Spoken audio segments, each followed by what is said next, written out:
ಸ್ನೇಹಿತರೆ, ನಮಸ್ಕಾರ. Welcome to my channel. ನಾವು ಭೇಟಿ ಕೊಟ್ಟ ಸ್ಥಳ ನಂದಗಡ. ಇದು ಸ್ವಾಮಿ ನಿಷ್ಠೆ, ದೇಶಪ್ರೇಮ, ತ್ಯಾಗ ಬಲಿದಾನಗಳ ಪ್ರತಿರೂಪವಾಗಿರುವ ಕ್ರಾಂತಿವೀರ ಸಂಗೊಳ್ಳಿ ರಾಯಣ್ಣನವರ ಸಮಾಧಿ ಸ್ಥಳ. ಇಂದಿಗೂ ಪ್ರತಿ ವರ್ಷ ಸಾವಿರಾರು ಜನ ಭೇಟಿ ಕೊಟ್ಟು ದೇಶಭಕ್ತ ಕ್ರಾಂತಿವೀರ ಸಂಗೊಳ್ಳಿ ರಾಯಣ್ಣನವರ ಸಮಾಧಿಗೆ ಶ್ರದ್ಧಾಂಜಲಿ ಅರ್ಪಿಸುತ್ತಾರೆ. ರಾಯಣ್ಣನವರು ಹುಟ್ಟಿದ ದಿನ ಆಗಸ್ಟ್ 15, 1798. ಹುತಾತ್ಮರಾದ ದಿನ ಜನವರಿ 26, 1831.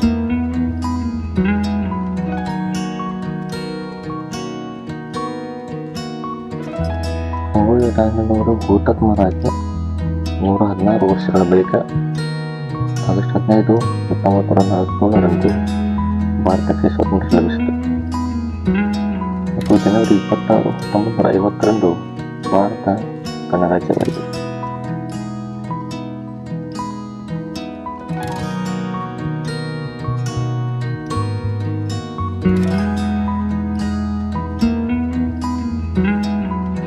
ಇಂದಿಗೂ ಅನೇಕ ತಾಯಂದಿರು ಹುಟ್ಟಿದರೆ ರಾಯಣ್ಣನಂತಹ ಮಕ್ಕಳಾಗಲಿ ಎಂದು ಹರಕೆಯ ಕಾಯಿಗಳನ್ನು ಕೊಡುತ್ತಾರೆ.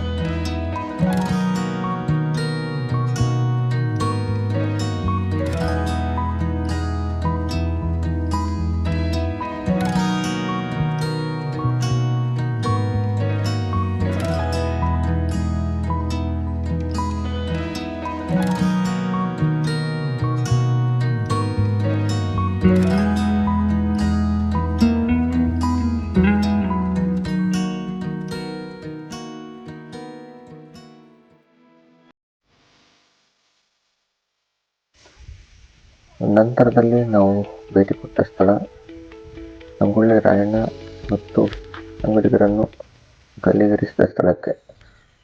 ಇದು ಸಮಾಧಿ ಸ್ಥಳದಿಂದ 3 ಕಿಲೋಮೀಟರ್ ದೂರದಲ್ಲಿದೆ ಮತ್ತು ನಾವು ಭೇಟಿ ಕೊಟ್ಟ ಸಮಯದಲ್ಲಿ ಕಾಮಗಾರಿ ಪ್ರಗತಿಯಲ್ಲಿತ್ತು. ಹಾಗಾಗಿ ಎಲ್ಲ ಸಾರ್ವಜನಿಕರಿಗೆ ಪ್ರವೇಶವನ್ನು ನಿರ್ಬಂಧಿಸಿದ್ದರು. ನಂದಗಡದಿಂದ ಖಾನಾಪುರಕ್ಕೆ ಸಾಗುವ ಮಾರ್ಗದಲ್ಲಿ ನಮ್ಮ ಕಣ್ಣಿಗೆ ಕಂಡಿದ್ದು ಹೆಬ್ಬಾಳದ ಸಣ್ಣ ನೀರಾವರಿ ಕೆರೆ.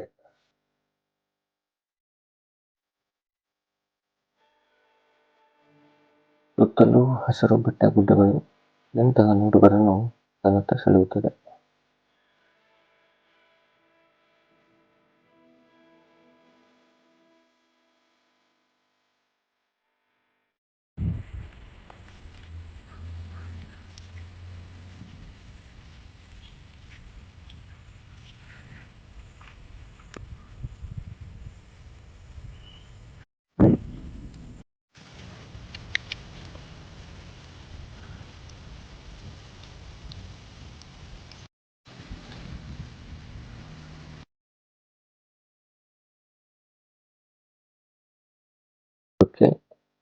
ಸಾಗುವ ಮಾರ್ಗದಲ್ಲಿ ಟೋಲ್ಗೇಟ್ ಹತ್ತಿರ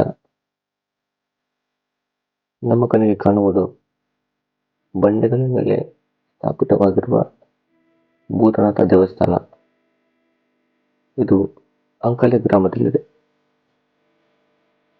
ಇದು ಉದ್ಭವ ಮೂರ್ತಿಯಾಗಿದ್ದು ನಿತ್ಯ 100 ಜನ ಪ್ರವಾಸಿಗರನ್ನು ತನ್ನತ್ತ ಸೆಳೆಯುತ್ತದೆ.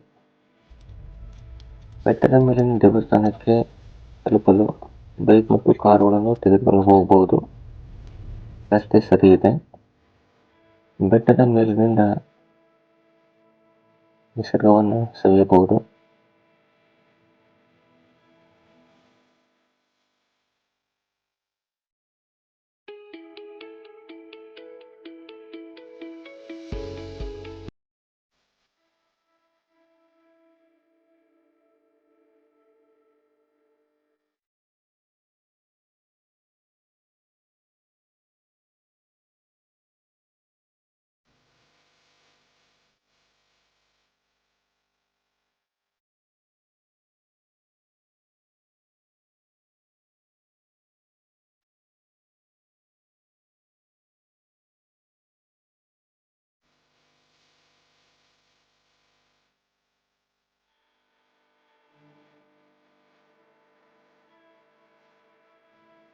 ನಿಮಗೆ ಈ ವಿಡಿಯೋ ಇಷ್ಟವಾದಲ್ಲಿ ಸಬ್ಸ್ಕ್ರೈಬ್ ಮಾಡಿ, ಲೈಕ್ ಮಾಡಿ ಮತ್ತು ಶೇರ್ ಮಾಡಿ.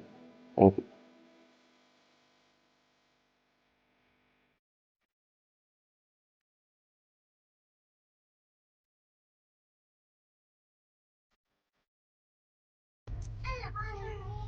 ಅಲ್ಲೇ ಈ ಕಡೆ